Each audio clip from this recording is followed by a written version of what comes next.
And I pledge as I start my new job not to forget the giants that came before and the legacy that you guys have built. And we want to continue to build and continue to move forward on that. And there are a lot of people who get credit for where we're at today, but it's really everything that you guys have put together. Warren and I worked on that lung center down in the Perlman Center, and he said we want to put thoracic surgery and radiology and pathology all in the same space. And I had a couple more pieces of hair, but Warren and John Hansen-Fleischen and Joel Cooper convinced us that was the right thing to do. And now Andy Haas and other guys are down there just cranking the patients through. But it was really the vision that Warren and others put forward. So I go around the room and pull out a lot of people, but I appreciate everything that you did. And I want to try to go through. I meant to bring a couple slides. So before I get into those, I didn't bring them. So I need to make a couple introductory remarks before we get into the building. We're $8 billion a year now in revenue, and more than 65% of that comes from the outpatient side. So for those of you who knew us when we were just HUP and how much money came out of the Hospital University of Pennsylvania, to think that 65% of our revenue comes from the outpatient side shows you how dramatically things are moving towards ophthalmology. Show you how dramatically things are moving to the outpatient side. So in addition to this large building, we're also putting up satellites, about 150,000 square foot satellites throughout the Delaware Valley, and we're probably up to a dozen now, and I anticipate that will increase. I don't know if we need to acquire more hospitals. We need to acquire more outpatient centers. So if we put a center up in Scranton, and I can get 65% of the revenue on the outpatient side, I don't necessarily need to have a hospital to do that. So we continue to move rapidly towards the outpatient side and rapidly towards virtual care, and recognize that more things will be done. I had a presentation from Siemens the other day where they run 100 MRIs down in South America from one cockpit. And I'm like, that's not that big a deal. We've had Nighthawk radiology for years. No, they said all the techs are actually there as well. The only person out in the satellite is the patient assistant who puts the patient on the gurney. Everything else is done centrally over the internet. So we continue to explore what that new world will be, and we're very aggressive about getting prepared for it. Having said that, we also need more inpatient beds because if you've ever been in HUP, you recognize how constrained it is physical plant-wise. I get a call constantly, can you get my loved one into HUP? We've been down in the emergency room for several hours, could you get him a bed? Could you get him a single bed? Could you get him a single bed that's overlooking Franklin Field? And I say yes to the first one, and then they just keep ramping up. So we are building this pavilion. It'll add 500 beds, so we'll have about 1,200 beds here. But a 1,200 bed hospital is inefficient. So we're also anticipating that length of stay, admissions per 1,000 will continue to go down. Whether we will get to 500, probably not. We'll be a little bit bigger than that. It'll be bumpy. Hahnemann will close. We'll go up a little bit. Length of stay will go down, decline. But the downward trend will continue on inpatient admissions. So we want the 3 downtown hospitals, Pennsylvania, Presbyterian, HUP, to work really close together. Years ago, we moved trauma up to Presbyterian and orthopedics, and I think that was an example of having the 3 hospitals work more as one unit than 3 separate places. So that's the quick background on this project. This is a project that we've been working on for a long time, as I mentioned. It functions with this building. So back in Arthur Rubenstein was just arriving back in the late 90s, early 2000s. And Arthur said, we need to have a better solution to our ambulatory care because we're spread over 11 buildings. No one can find their way around. And then we started working on that, and we ran into an architect by the name of Raphael Vanoli. And Raphael said, we can build this in 200,000 square foot increments because remember, we just lost $300 million in 2 years. And he said, we can put this together like Lego blocks. And every time you have a new function, we'll add it. So we never stopped.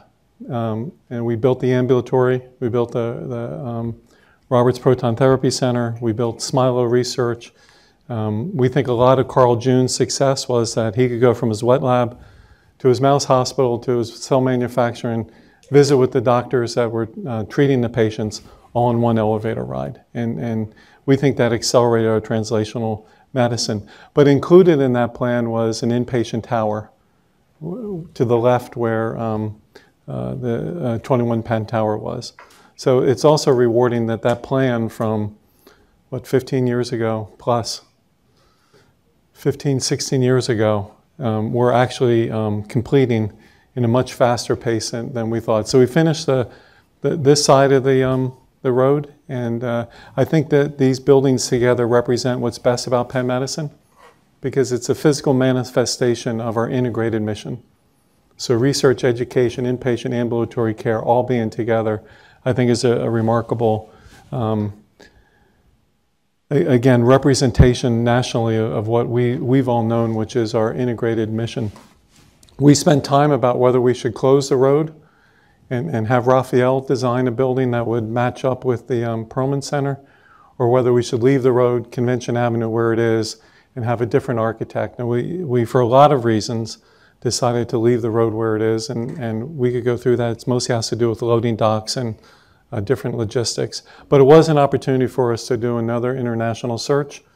So August 20th, too many years ago, we had a big meeting. We had about 85 people show up in the 76ers Theater, representing architects and contractors across the country. And this project, we selected Norman Foster out of London.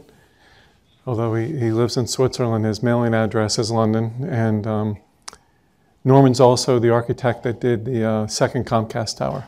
So, pretty well known. The part of his presentation that I loved was his reference to Louis Kahn, who's a famous Penn architect and has done some wonderful buildings. And he talked about how he used to come to Philadelphia to study with Louis Kahn. So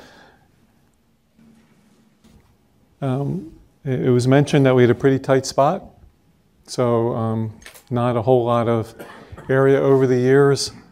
We've backfilled much of the main campus. CHOP has put up their West Wing. We redid the old Philadelphia General Hospital. So we were down to some limited space. And we looked at a lot of options. So one option was to tear down Gates, tear down Mahoney, and build around where they were at. The other was this parking lot. I don't think you can quite see it, but right outside the museum, we used to park for $35 an hour. We said, could we build there and bridge over? We looked at going down towards where the VA is, and we entered some conversations with them. But eventually we decided we would build where Penn Tower is. And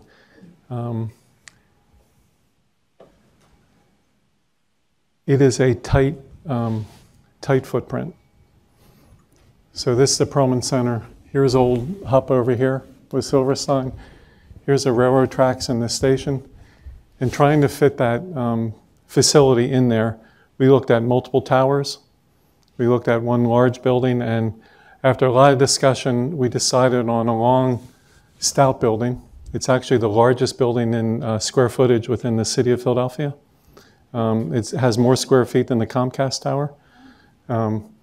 Stephen sees this all the time. The Comcast Tower is tall and slender, and this is more stout, like an Irish Catholic hospital administrator. It is wide and ready to do great things. But one of the things we know is that elevators, and the taller the building, the more elevators, and the floor plates started to get inefficient. So when you had a tower, and so much of the floor was going to moving people up and down, that's when we started to push towards the larger footprint. Should I go through integrated project delivery yet? All right. This is an important feature that I'm going to get back to, which is the parking garage, which you'll notice is all on the right-hand side, as opposed to spread out all the way across. And that is a product of the innovative contract we use on this, but I'll get to that. This is as if somebody in pathology did a slice through the center of the building. So this would be as if we were standing in the Perlman Center looking over, And again, here's the emergency room, or I'm sorry, the train, and here's Silverstein, and the building sliced right through. So it's layered in a pretty simple format. We have parking down below. We have a new loading dock, which will relieve the loading dock behind the roads building. The ground floor, several ground floors are our public space, including the emergency room. Emergency room is increasingly the front door to the hospital, so we're going to relocate that over. Then a large mechanical space in the middle, and then a floor of diagnostics, radiology, echocardiography, different things that are needed to run the services that we plan. And then the 3 floors above, we're referring to as the interventional platform. So it includes neuroangiography, EP, cardiac cath, as well as the ORs. And now, as you know, the cath labs are separate from the EP labs, and they're all separate from the OR. And one of the things that we talked about was the need for flexibility as we go forward. Again, I hate to repeat, but I will. My first job at Bryn Mawr Hospital was to redo the tonsil unit. And I thought that was such a waste of money that we actually built a tonsil unit that we no longer needed. And we were tearing it out, and we probably put in something else that we've since replaced at Bryn. We want to build a building that the walls never have to change, even if the technology and the method of delivery changes, but the physical plant will stay the same. So Howie Herman tells me every day, when we perfect minimally invasive surgery, the interventional cardiologist will be doing all the surgery. And you won't need Mike Acker. And Mike Acker stops me and says, when we perfect minimally invasive, you won't need Howie Herman. So rather than each building them their separate locations, we put them together. And technology and things will drift them together, but we won't have to rebuild. So we refer to it as an interventional platform, not just the ORs. And then we have 500 beds up above, spread across the 6 floors or so. It is, the height that you see out there now is the height it's going to be, and it's roughly the same height as the South Tower. So we wanted to keep it all relatively the same. We spent a lot of time on the skin. What Norman was trying to capture, he said, was the bar building. Am I saying that right, Derek? Which is an old Philadelphia company. But those slats that you see, Derek, help me with what we're calling that. The corrugation is almost directly off the bar building. It's also bar or bud? Bud. But it's also the same you'll see if you go down to the Comcast Tower. You'll see that same thing being brought through. And he was trying to bring old Philadelphia industrial look in, and I think he accomplished that. And then we spent forever trying, do you match the Perlman Center, do you match the museum? And the selection was to match the museum. So in particular, if you look at this, as you pull in and you see the museum in Franklin Field, the color tends to match on that side. Ambulance drop-off, and for those of you who know our current ambulance, where you have to back in and pull out, this will allow a more modern approach to the emergency room. This is a nighttime shot. The other thing that was important to us is that we improved the pedestrian flow throughout the campus. So Hamilton Walk used to go from where the train station is all the way to the vet school, because you used to be able to go underneath Silver when it was on stilts. Our goal is to reestablish that connection. It'll take time, but when the emergency room moves over, Devon MRI underneath that pyramid isn't needed. We like for that to be a straight walkway so people can get from the train station through Morgan, past Johnson, through the Richards building, through the new Letty Biosciences, and out to the vet school without having to go through the hospital. So that was important to us as we went through. But that creates an elevated pathway. So if any of you used to park in lot 7 and you had to walk through that really beautiful alley and then up the stairs and around the corner, and then student health was in there, and you made your way across. Used to be, the rat skelter was underneath there, but all that has been replaced with an elevated pedestrian walkway. So you'll be able to go from the bridge across, go from the SEPTA station across the bridge, across this elevated pathway between the museum and the hospital, and then connect straight through. And we walked it yesterday with Jamie Green, who's one of our board of trustees from the museum, and it is really spectacular space. And the rendering doesn't quite do the justice of how wide it is. Yes, Don? What happens when you get to 34th Street with this path? Is it a bridge? What is that? So 34th Street, you can go in. What was the question? The question is, when you get to 34th Street, how do you get across? And you'll be able to do it two ways. One, there'll be a pedestrian cross that you can go across. The second is right here where these stairs are, you can go into the building and you could get up to the bridge and go across. There's also a staff entrance at the far end, all the way down by the train station. So on rainy days, everyone's going to go through there and make their way across through the cafeteria and through the bridge. Blueprints are hard to. The surgical rooms are enormous. They're going to have the latest equipment. It allows us to do things that we can't do over in the Founders OR now. So intraoperative MRI is a good example, where Dr. Grady in neurosurgery like to be able to check sections and margins and everything while the patient's in the room. So we'll have things like that. The other thing that is a very employee-centric, since most of the patients are knocked out when they're down here. But we heard from so many of the surgical staff, can we please see if it's daylight out, if it's snowing out? So, you know, you're a nurse, you have two kids at home, you don't know if school's getting canceled because of the snow. You know, you heard about the blizzard that was going to bring 4 feet when you walked into and then the sun comes out, but you never get a chance. So this actually presents an opportunity for us to put a walkway all the way around the ORs.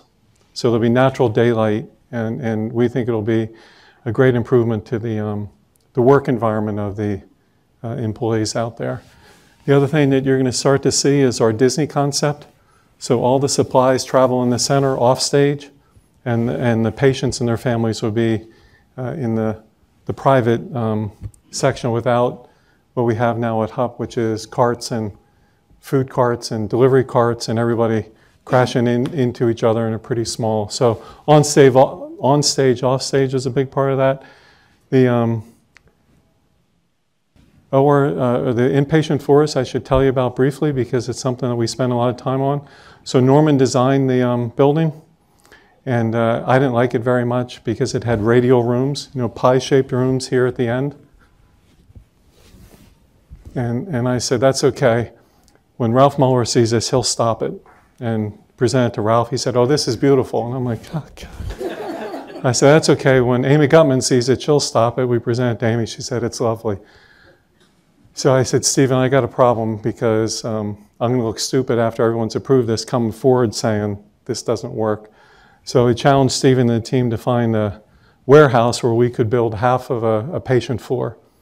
So the old maternity warehouse, which is now the Philadelphia Brew Yards down at 5th and Spring Garden, was available. And Stephen and the team built a 30,000 square foot exact replica of the building. So 30,000 feet is from here to here. And I was very proud of myself, and Jeff Drebin and everybody went down. They said, oh, this is pretty good. I said, Stephen, get more people to go down. So then we started putting people on buses out of the front of HUP. We gave them a box of lunch. And Kathy Gallagher, who is a nurse on Roads 1, the head nurse, works full-time on the project. She was the tour guide, and she'd stand up in front of the bus. Now, when you go down, you're going to see a replica, and we want honest feedback. And 87% of the people said it's perfect. And I said, man, I am really losing my touch. I then went down, and I noticed when they would walk through, they'd say, I don't think I'm going to be able to see that telemetry board, or I don't think I'm going to be able to do this. And the architect would say, no, that's okay because I designed it this way. And there was asymmetric knowledge between the nurse and the architect, but the architect is saying it's going to be fine. So everyone was giving it good to very good. So now I was in really deep trouble, and I said to Stephen, you got to get the simulation center to do this. So they put 100 GoPro cameras throughout, and then we delivered food. And an example, when they were delivering food and they were going around that radial hallway, they would all slow down. And why are you slowing down? Well, the hallway's getting narrower. And the architect response is, no, it's 10 feet the whole way around. But the perception is they're going around that corner when you're pushing that cart is that it's getting narrower, so they would slow down. We did a code, Scott Kasner did the code, and we then took over 100 hours of GoPro video, noticed where the mistakes were. Then we gave the architects 2 weeks to redesign the building. And they redesigned it. And I think Lynn Schuchter had a lot to do with it because we were doing it by Excel spreadsheet. And we said we have 250 cancer patients a day. And she says, that's not true. You have 14 thoracic, you have 4 prostate, you got 7 lymphoma. Like, you don't have 250, and you got to build neighborhoods around that. And the average neighborhood was 12 rooms. So there's a nurse's station to take care of those 12. And then we said, patients never show up the way we quite want them to. So you have 16 one day and you got 9 the next. So this allows for expansion without having to go to another floor, because patient cohorting was a very important part of the plan of the building. We know that every time you move the patient, you add about a half day length of stay. So you arrive in the emergency room and you got to get to road 6 because that's where the bariatric surgery is. But road 6 is full, so you go to Founders 9, then you move to Silver 9, then you finally make it to the floor you're supposed to be at to get the nursing care that you need. But we've added to the length of stay with how many times you had to move. So a big part of our goal was you get to the floor you need to be on and you stay there. And we're trying to limit as much movement as we can. The rooms are beautiful, they're huge. More important than the size of them though, we're going to talk about the contract in a minute, but one of the things we gave the design team was we needed 850 square feet per room, not just inside the room, but the solid utility and all the things that go with it. We're trying a couple different things, so I spend an inordinate amount of time with my family in the hospital. Not because I like to be here, but because we keep ending up in the hospital. So I bunked in with my dad, and I'm in a chair that really doesn't quite work, and I'm always in the way, and I'm knocking over IV poles, and the nurses get mad at me, and we go back and forth. So we actually made a true family center back here. And you'll see that we're going to introduce, just by lighting, you bring a lamp that looks like it would be at home. That lets you know that you're in the family section of the room. The media wall is important to us. So we're still in the design phase, but whether it's Skype or whatever it's going to be in the future, we want people not to have to work on it, but you just dial it up, and I want to talk to my grandkids, and I want to talk to my wife. I want to do that without some of the things we have to go through. Most important to me on this, though, it's not a HIPAA violation if it's my wife, or is it?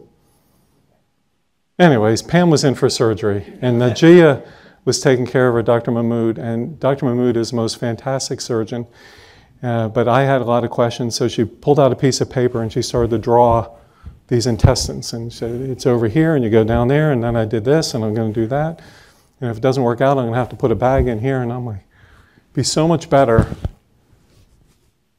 Families in the room, you can call this CT scan, which are now many times 3D, put it up there, and have a real conversation with the physician and the family using the material that's available. The electronic medical records on there. The other thing that I hope the media wall will do, so you tell my dad you're going to get a CT scan today. And all day long I sit with him, when am I going? When am I going? When am I going to go get the CT scan? And it'd be great if on that media wall, a little reminder would come in. Mr. Mahoney, your scan's an hour from now. We'll be up to get you. Or your 4 o'clock medication, nurse will be in soon to give it to you. So the patient is more involved and not feeling like they're just sitting there waiting for things to happen, but they're actually included in the discussion. Can you switch it off at night? Yes, for sure. I worry about a lot of things, including that, but one of the other things I worry about are the lights at Franklin Field when they get turned on for maintenance at 3 o'clock in the morning are going to wake up everybody on the other side of the building. So we've spent a lot of time on noise reduction and on light reduction. So an example on the noise reduction is every room has a server. So you stock it from the out. Is it in the next slide? Right here. So the trash cans here, pharmacy supplies, 4x4s, sheets, linens are all in that server. But they get stocked from the outside of the room. And then when you're in the room, you open this door and you pull out what you need. But rather than the housekeeper coming in and trying to get that plastic bag open so they can put everything in there, that'll all get pulled out into the hallway. So this has been used across the country. It's the first time we'll use it. But again, it's our goal to reduce the amount of people in and out of the room and reduce the amount of noise that takes place. And then the other thing you'll see here, we've had a big debate about decentralized nurses, centralized nursing, med-surg, critical care. So we built every room to be a critical care room. And our hope is that by changing the nurse staffing, you can keep people in the same room longer. We have both decentralized nurses station, but we also have a decentralized station where the nurse could sit out there and chart and have one-to-one observation through the window. So we tried to build flexibility in. These are down at the end, the family space on the curved wall, large public space, including one of my favorite topics, which is a 2-story piece of artwork. So this is the public space going over to the bridge, or is this and then there's one right below it that will have food and things like that. And so you see the coffee cart. I think that we call it the Oculus, this hole in the floor and the 2-story piece of artwork that we're commissioning. I think will become I'll meet you at, we'll just call it Hope. I'll meet you at the Hope. I'll meet you at the clothespin is something I say to my kids all the time. I'll meet you at the love statue. Like, I think it can be both a wayfinding as well as a way for us to bring some public art into the facility. So it is moving along well. Stephen tells me we're 4 weeks ahead of schedule. The only thing that you need to know is Stephen keeps the schedule, so there's no way I can prove whether he's right or not, but we're currently running ahead, and we're quite pleased about that. Can I run through IPD now? Thank you. So when we put this building up, I think we had 5,347 change orders. And Raphael Vanoli would call me up and he says, I got to see you right away. And he'd come down and visit with me. And he said, it's a good thing I'm on this project because Driscoll, who's a contractor, would be taking you for a ride if I wasn't here. It was like Jack Nicholson on A Few Good Men. I'm standing on the wall and I'm protecting you. And I'm like, Raphael, these are serious accusations. We should get Jack down here. Raphael said, I got to get to the Hamptons before the traffic builds up. So you take care. I called Jack Donnelly, who's a great friend of mine. And Jack comes in from Driscoll. And I'm like, Jack, Raphael says that you're taking me for a ride. Are you kidding me? If it wasn't for, I've eaten so many change orders. If it wasn't for me, this project would be twice the cost. It's a good thing I'm on your team. Jack, we got to get Raphael back. He says, no, I got to get to my house in Ocean City before the traffic starts. And then I get into my un-air-conditioned Suburban and drive home to see my 4 dogs in the back. And I said, there's something wrong with this dilemma because they were all coming at me one at a time. They were all saying, I need more money, but I'm worth it because I'm protecting you from everyone else. So we then did a project with Derek, Raphael, and Jack, same people, known as the Barker Transplant House. But because of the pain they caused me on this building, I said, you have to do it for free. So there was no profit motive. You have never seen 2 companies work more closely together than we did on the Barker Transplant House. They were efficient, they were quick, they were moving along. Most of the material was donated. So a lot of the bricks on the Barker Transplant House were actually from the Wells Fargo Center. but they had extra. They were sitting in the yard, and I said, can you donate some bricks? And they said, if you come get them, you can have the bricks. Well, they didn't all match. And Raphael said, that's fine. Put this wall this way and this other wall that way. He never would have said this on this building. Everything would have had to be exactly the same. So I learned from that if you can align incentives, you can get a much more efficient building. So I went to the university and I said, I want to use a new contract form on the project. And they said, you're out of your mind. It's the largest project we've ever done and you want to do it differently. And I said, why wouldn't you want to do the largest project differently? Because it's going to be here forever. So what we did was we entered into one contract. You have 7 parties to it now, I think? 14 parties. So the architect, the contractor, the civil engineer, the steel, the key trades are all in the same thing. And in its simplest form, anything over $1.5 billion, you owe me a 50-cent per dollar penalty. And anything under 1.5 billion, you get to keep 50 cents on the dollar. And they have been innovating this project like no tomorrow. Starting with this hole, which remember I showed you was originally designed to be, when they started doing the drilling, they said the rock here is really hard, the soil here is softer. Do you mind if we go down 7 layers in the back as opposed to 3 all the way across? And since I'm getting 50 cents on the dollar, I was like, have at it. So they've been innovating. The walls, the foundation was built down in Winchester, Virginia, and brought up in panels all the way around the basement. The old days, that would have been a piece of plywood, a lot of reinforcing bar, another piece of plywood. I don't know how many dump trucks of cement we would have brought in, but it would have caused a lot of traffic problems, a lot of other problems. And then you have to call people to come back and take the plywood down, and you're just sending money out. When we said you are all aligned, they said we could build this in panels, which they did, and they found a contractor. And it has gone incredibly, much more smoothly than I thought. It was the largest concrete pour in the city, only to be replaced by the next largest concrete pour. But for one night, we were king of the concrete. We were looking at the price of the garage, and it was very expensive. And I said, a precast garage doesn't cost that much. So we eventually went to putting a precast garage in the basement as a way to save money. So I think the Wharton could teach a course on economics of getting people aligned in a shared incentive, because it has really worked remarkably well. The tunnel's been a challenge. I should go back to this. The other thing that we did on the building is Stephen is building 30% off-site. Yeah, 28 or 30%. 25 to 30% of the building is being made in West Philadelphia and brought in at night. So all the bathrooms are being made off of Gray's Ferry in a warehouse. And then they pack them on the truck, they bring them over at night, and they install them.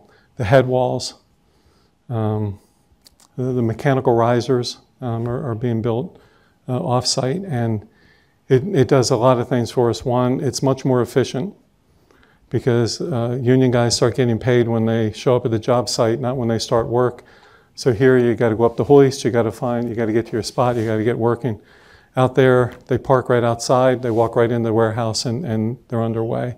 And the quality control is a lot easier when you're doing one right after the other, all the trades together, working side by side. So great credit to Driscoll and Steve Grulich for being able to work that out with the unions, because it didn't start out as a very pleasant, cooperative discussion. But the more I can build off-site and bring in, the more efficient we are. So we're pretty excited about that.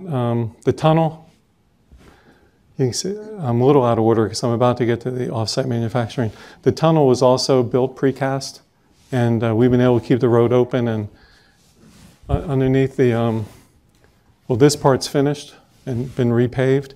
We got to the other side, and the city said there's a 1918 sewer under there, and you need to replace that. So that's what a lot of the work has been right now.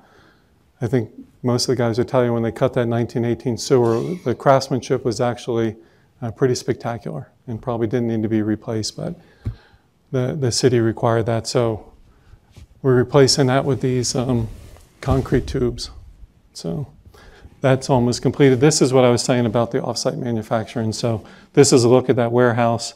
People could go down and test out the bathroom. They did a shower. They moved people around. They were able to do all that in real time without building 500 of them. They built one and tested it. So it has, I think this is pretty cool. I want to be mindful of the time, and I love to tell stories though. So this building was completed, and Ralph and I were walking through, and Raphael kept saying to Ralph, "Ralph, I apologize. I'm really sorry." He says, "I made it too beautiful, you're going to get fired." That was Raphael's version of the building. Chuck Akins, you guys remember Chuck ran our maintenance department?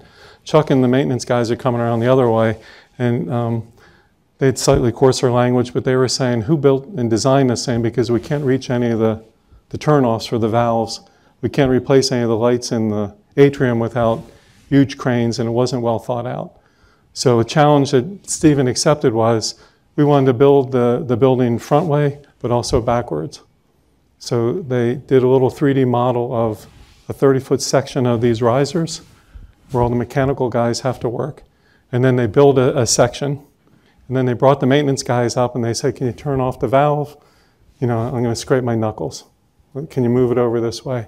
Can you change that filter?" And they would go through and actually test that. Brought the IT guys in terms of lay the cable. And then 3 years later, when you have to put a new cable, can you get that out and put it in? And they tested all that. And then they gave it to the artist and said, "This is what the riser mechanicals have to look like in the building." So they met in the middle, designing backwards from the mechanicals, forward from what we wanted the patient experience to be. And then they've been making these down at Grace Ferry. And again, most of these come in late at night when most of us aren't here, and they get hoisted and put into place in these large 30-foot sections. You can see one going in here. And it also helped us with the schedule, because once the facade's up, you can't get those big sections in. So they were able to get all that loaded in because they were making it off-site and bring them before the facade. This is more of the same, but they showed me these yesterday. I walked through, they're bending all these off-site as opposed to what normally would happen. My brother was a steam fitter, and he would do all the work inside the building. He would show up with his lunch and some of his tools, and everything was brought to him. Here it's the conduit's being bent off-site, and then it's brought into the site. And